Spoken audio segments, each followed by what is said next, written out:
Glória a Deus, graça e paz, amados, graça e paz, nossos irmãos que vão nos acompanhar através do YouTube. Eu quero deixar uma breve meditação sobre esse tema, o Evangelho, poder de Deus. As pessoas buscam supostos poderes em tantas coisas, e a pregação da palavra, o Evangelho em si, se tornou por muitos meio que deixado de lado, porque a palavra de Deus para muitos não tem efeito, porque eles procuram algo para dizer, usando textos bíblicos, para dizer que aquilo tem poder. E aí nós vemos, amados, o misticismo que está implantado na religião, onde tudo eles atribuem poder. É água, é sabonete, é semente, é óleo, é lenço, é vassoura, é palha de coco, é folha de arruda, quer dizer, é tudo. Então observe a feitiçaria que estão fazendo em nome de evangelho, em nome de poder de Deus. Não, porque eu consagrei isso a Deus, e uma vez que eu consagrei isso a Deus, este objeto, este elemento agora tem poder.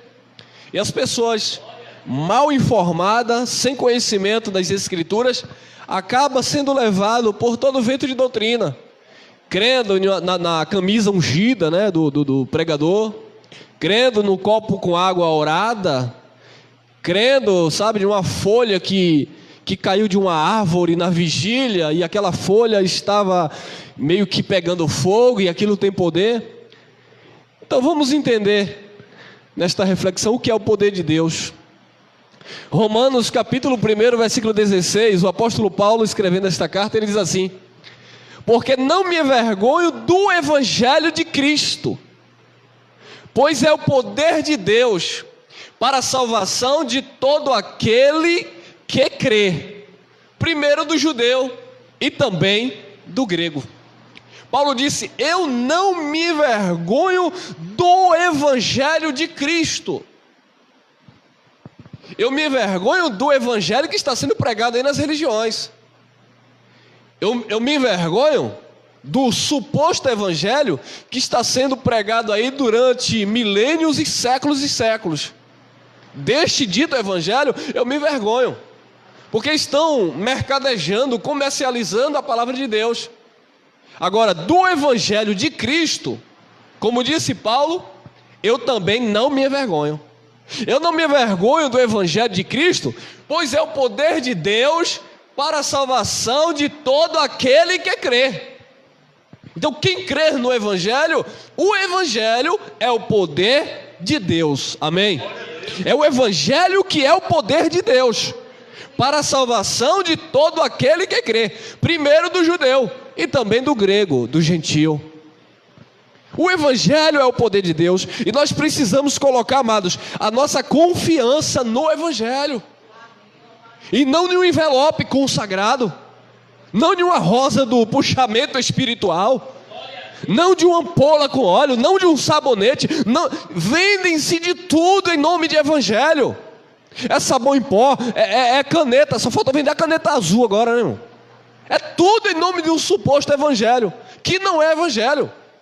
E Paulo falou para a igreja da Galácia, capítulo 1 de Gálatas, no versículo 6 em diante, ele disse: maravilho-me de que tão depressa deixastes aquele que vos chamou em graça, e vocês partiram agora para outro evangelho. E ele corrige: não há outro evangelho. Não existe outro evangelho, mas há alguns que vos inquietam e querem transtornar o evangelho de Cristo. Mas ainda se um anjo descer do céu e anunciar outro evangelho, seja anátema, maldito. Se eu anunciar uma outra palavra com nome de evangelho, seja maldito também. Então não me envergonhe do evangelho de Cristo, pois é o poder de Deus para a salvação de todo aquele que crê, primeiro do judeu e também do grego. 1 Coríntios 1,18. Porque a palavra da cruz, e o que é a palavra da cruz? O evangelho. Porque a palavra da cruz é loucura para os que perecem, mas para nós que somos salvos, não é que seremos. Para aquele que aplica para o futuro, o Evangelho não é o poder de Deus. Mas para nós que somos salvos, é o poder de Deus. Então o Evangelho de Cristo, que é a palavra da cruz, ou seja, a mensagem do Cristo ressuscitado. Quando Paulo diz a palavra da cruz, Paulo está falando de uma palavra depois da cruz, e não antes da cruz. Paulo não está falando de uma palavra pregada no tempo de Jesus de Nazaré para o judeu.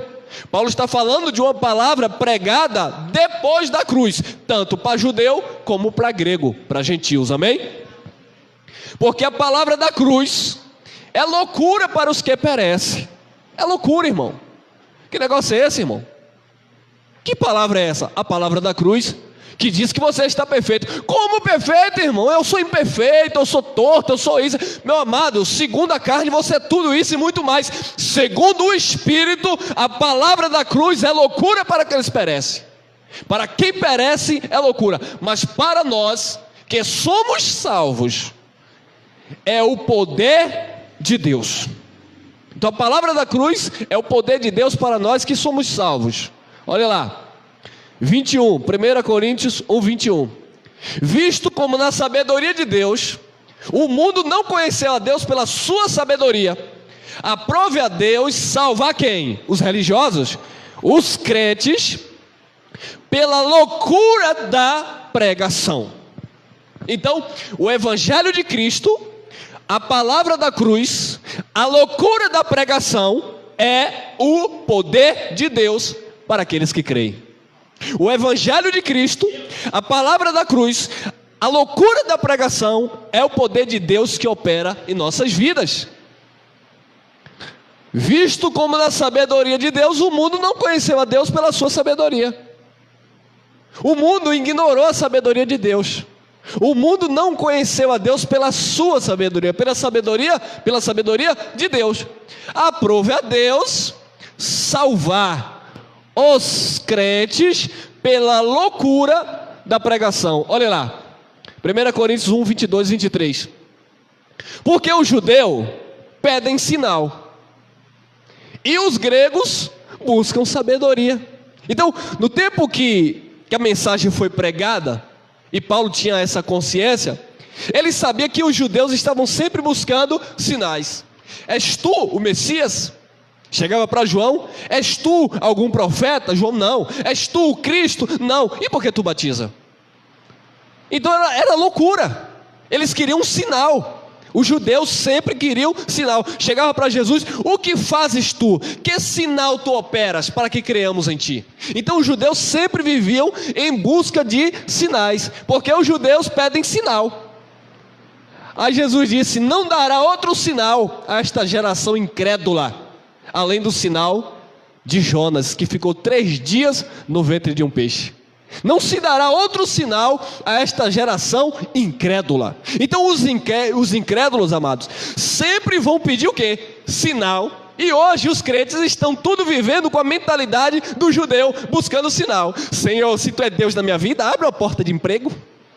Senhor, se tu é Deus na minha vida, entre com providência nesse mistério. Senhor, se tu é Deus da minha vida, eu faço como Gideão, eu vou fazer prova de ti, porque eu quero um sinal. Então eles sempre vivem em busca de sinais, eles sempre viviam em busca de sinais, e hoje os religiosos vivem da mesma forma, em busca de sinais. Se tu és Deus, eu quero que o Senhor faça isso. Se tu és Deus na minha vida, eu quero que o Senhor arranque isso de mim. Se tu és Deus da minha vida, eu quero prosperar com a minha empresa. Se tu és Deus da minha... E começa a chantagear Deus, começa a querer barganhar com Deus. Eu quero isso, eu quero aquilo, opera isso. Ô irmão, como está a sua vida? Irmão, estou aí na prova. Mas eu já fiz prova com Deus. Como assim, irmão? Jesus estava fazendo alguma faculdade contigo? Algum curso de... Não, mas eu estou fazendo prova com Deus. Você está fazendo prova com Deus? Eu não entendi. Então as pessoas estão sempre buscando sinais, porque o judeu pede sinal, e os gregos buscam o quê? Sabedoria, ciência, conhecimento. Apenas o conhecimento, mas não a espiritualidade.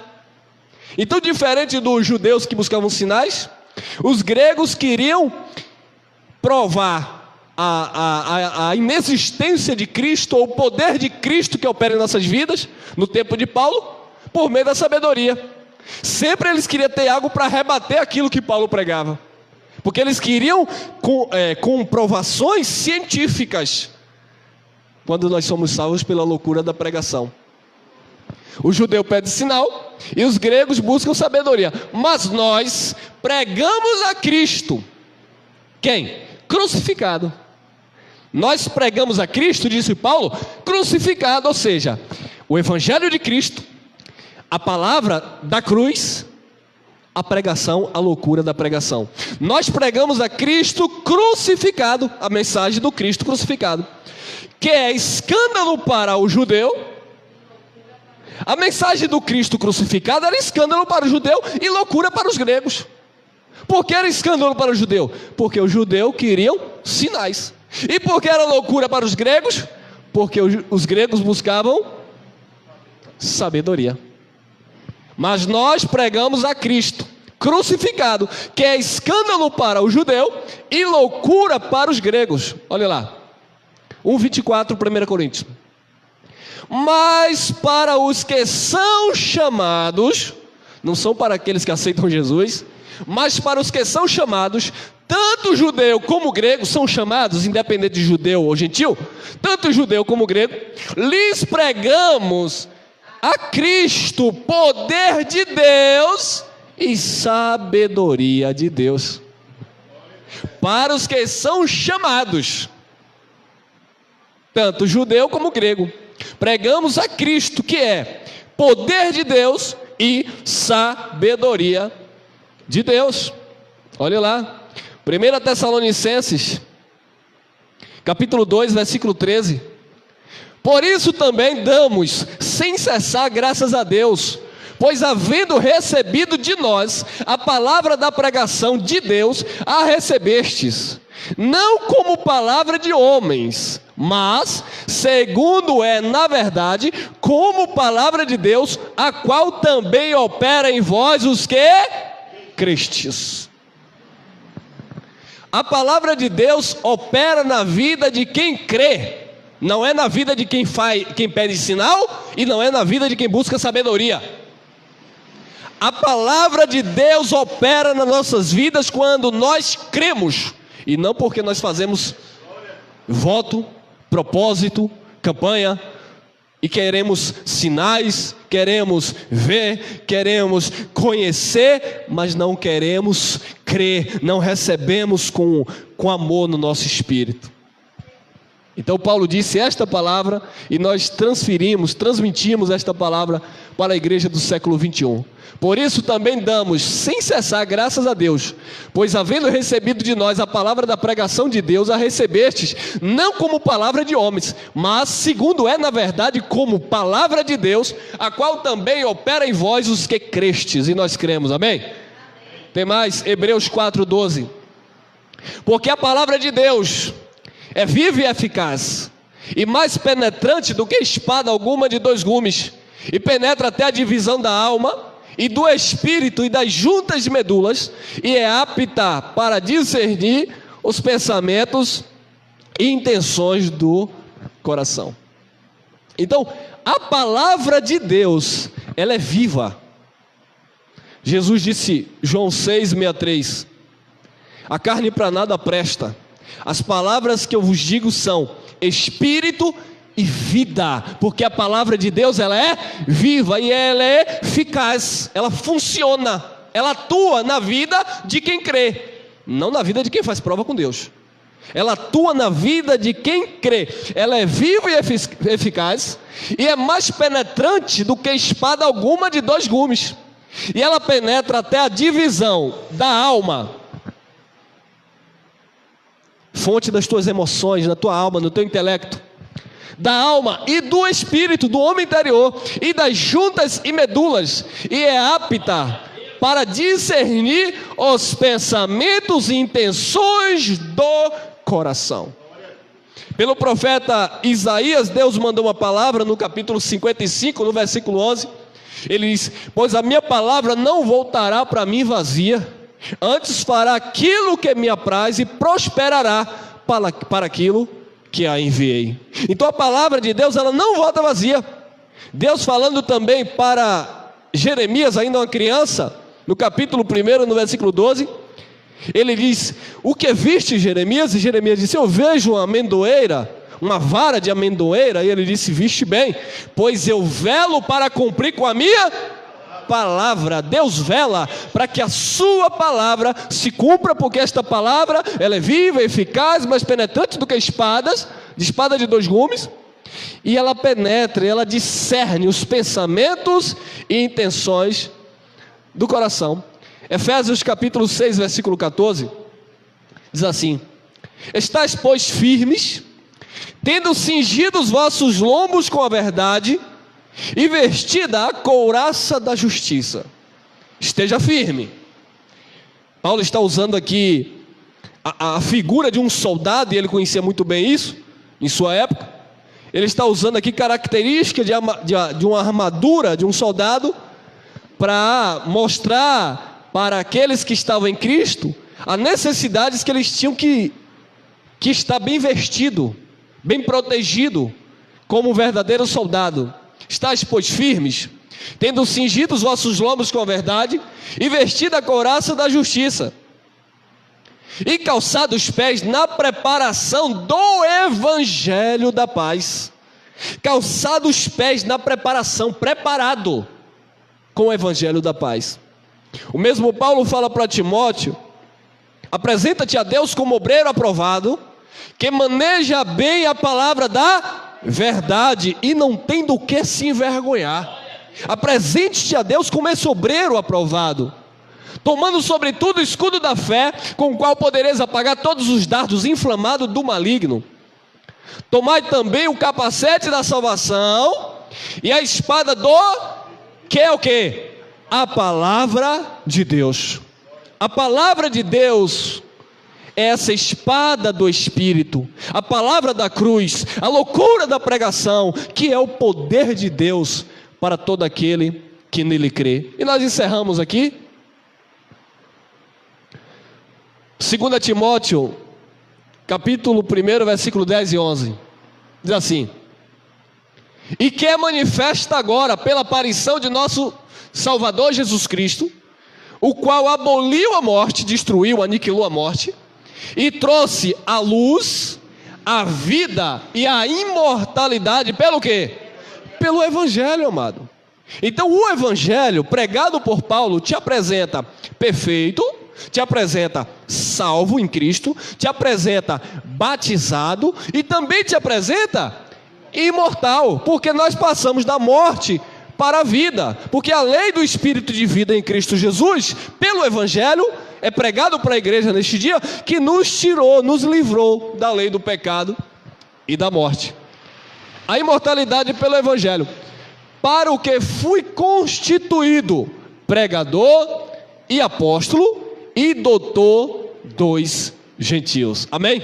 Então esta palavra é uma palavra digna de toda aceitação, pois o evangelho é o poder de Deus para todo aquele que nele crê. Graça e paz, queridos.